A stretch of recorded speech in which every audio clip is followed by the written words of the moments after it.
కండ్ల ముందు ఉంటావు శివయ్యా. నిలువెల్ల కళ్ళతో ముల్లోక పాలన సలసల్లగుంటది సామి నీ ఆలన. ఏ విసుగులేక నసుగులేక భరిస్తావు కన్న తండ్రిలా.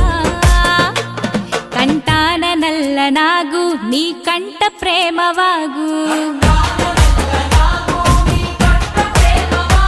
మేం నీ కన్న పేగు మా ముందు కొంచెమాగు. నీ భాష ఏందయ్యా నీ ఆశ ఏందయ్యా మా గోస నీకు సమజయే.